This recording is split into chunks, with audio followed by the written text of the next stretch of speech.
Just a few million years ago, on what are now the Great Plains of North America, there lived some very weird rodents. At their largest, these animals were only about the size of a small marmot, so it wasn't their size that made them so strange. It was what they were sporting on their heads. These odd rodents belong to a genus known as Ceratogaulus, but they're more commonly called horned gophers because, you guessed it, they had horns. Specifically, they had a pair of horns that sat side by side on their nasal bones, and these horns could get pretty big relative to their body size. And they're the only rodents we know of to ever have had horns, which is pretty incredible considering that almost 40% of mammal species alive today are rodents. So what would these ancient rodents have needed horns for? Paleontologists have been puzzling over that question ever since the first horned gopher was described in 1902. That paper even described its anatomy as being absurdly like that of a miniature rhinoceros, which,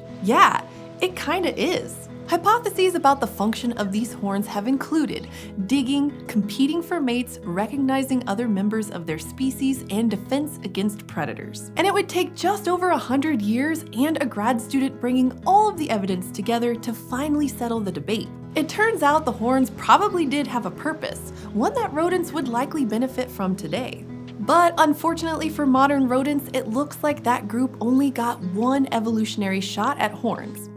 At least that we know of. The horned gophers are part of a family of squirrel-like rodents called mylogolids that have no living members. Their closest relatives that are still around today are these kind of ugly cute rodents known as Sewalls, also called mountain beavers even though they aren't actually beavers. But the mylogolids first appear in the fossil record in western North America during the Oligocene epoch around 30 million years ago, and diversified into many different species of fossorial or burrowing rodents. The first two species of horned gopher show up around 16 million years ago in the Middle Miocene epoch. They were the smallest of the horned gophers and had small nasal horns. Then around 12.5 million years ago, one of these little guys disappears from the fossil record and 4 new larger species of horned gophers appear, 3 of them with taller horns. The largest of these was Ceratogaulus hatcheri. It had nasal horns that were 33 millimeters tall, over 1/3 the total length of its skull, and it stuck around until about 5 million years ago before becoming extinct, possibly due to the rise and spread of new groups of carnivores throughout North America at the end of the Miocene. The point is, it's clear from the fossil record that the horned gophers got bigger and their horns got taller over time. And this would be an important clue for paleontologists trying to figure out how they developed the horns in the first place and what they used them for. So, what drove this odd evolutionary innovation? Well, one of the first ideas about the function of those nose horns was that they were used for digging. We know that the mylogolid ancestors of the horned gophers were burrowers. These extinct rodents used their noses to excavate dens and tunnels to avoid predators. This style of burrowing is called head lift digging. The snout and the head are essentially used as a shovel, with the neck muscles doing most of the work to lift the dirt out of the way. And there's physical evidence of this adaptation in the skeletons of these animals. For example, the back of the skulls and the neck vertebrae of head lift diggers have enlarged areas for powerful muscles to attach. And the nasal bones at the tip of the snout tend to be thicker to support an abrasion-resistant roughened nose pad. And when you've got thicker nasal bones and muscles that can support a heavier head, you're already part of the way to nose horns. But none of the modern animals that are head lift diggers have horns, which means horns probably didn't help with digging at all. In fact, once the first horned gopher evolved its horns, it actually would have been worse at digging than its hornless ancestors. The position of the horn and its shape make it inefficient when you're trying to tunnel forward. And over time, the horns only got taller and moved away from the tip of the snout, making them basically impossible to dig with. It turns out becoming a better digger was not what drove the evolution of the horned gopher's horns, but having digging ancestors gave it the adaptations it would need to eventually support its horns.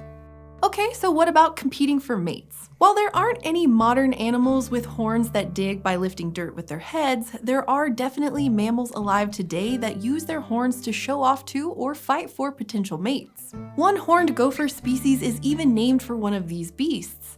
Its scientific name is Ceratogaulus rhinoceros. But in a lot of those horned modern species, like impala and kudu, the males have horns and the females don't, and it looks like both male and female horned gophers had horns. And just like in the digging hypothesis, their anatomy also gets in the way of them being able to use their horns to spar with each other. Because they use their heads to dig, these rodents tended to have a shortened, stiffened neck. Basically, the gophers wouldn't have been able to tilt their head down far enough to point their horns at their rival, especially in the species with the tallest horns. And as far as using the horns for display instead of actual combat, well, the female would have needed to actually see the horns or the victorious male to be impressed by them. But it looks like horned gophers actually had really poor eyesight, based on the size of the holes in the gopher's skull that the optic nerve would have passed through. This is also the problem with the idea that the horns were used by gophers to recognize other members of their species. If they couldn't see very well, a visual signal would have been pretty useless. Which brings us to the final hypothesis: defense against predators. Remember how we said the gophers got bigger over time? Well, it looks like these larger gophers probably spent more time foraging above ground than their smaller ancestors did. And the Great Plains were only getting more open and grassy as the Miocene went on, providing even less cover for a rodent. And these things put them at the mercy of potential predators. Throughout the middle and late Miocene, while the horned gophers were getting ever larger horns, new predators arrived and diversified in North America. The two groups that were most likely to have been a problem for the horned gophers were the skunks and badgers. These new predators were semi-fossorial, so they would have had no problem going after burrowing rodents. And their fossils are found in the same places as those of the horned gophers. The gophers also might have had to worry about death from above. Avian predators like hawks and other birds of prey have also been found at the same fossil sites as the horned gophers. As the gophers got larger and pressure from predators increased, their horns got taller, and these tall, robust horns could have been used both for protection and active defense by the gophers. Lifting the head and tipping it backwards would have positioned the horns above the eyes and neck, helping to protect these vulnerable parts from predators trying to grab the gopher from above. By doing this quickly, using those powerful neck muscles, it could have been a forceful enough strike to deter a potential predator. And even hungry weasels don't like to get hit hard in the face. So it looks like the best hypothesis for why these rodents evolved horns was for defense. The last of the horned gophers, Ceratogaulus hatcheri, survived in the grasslands of Nebraska and Kansas until the earliest part of the Pliocene epoch, around 5 million years ago. And there hasn't been a horned rodent since.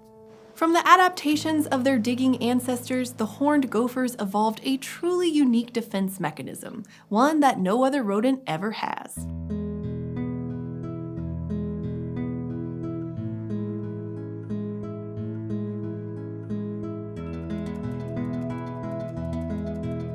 Big thanks to this month's eontologists: Luke and Curtis Mahoney, Sean Dennis, Jake Hart, John Davison Ing, Patrick Seifert, and Steve. If you want to join them, go for it! And support us at patreon.com/eons. And now for our first Patreon joke from Lulu, which I have not read yet. So here we go. I'm trying to remember the punchline to this metamorphic rock joke, but I'm under a lot of pressure. I love geology jokes, because they rock. Keep sending us your jokes over on Patreon, and we'll keep reading them after each episode. And as always, thank you for joining me in the Konstantin Haase studio. Subscribe at youtube.com/eons for more ancient creature features.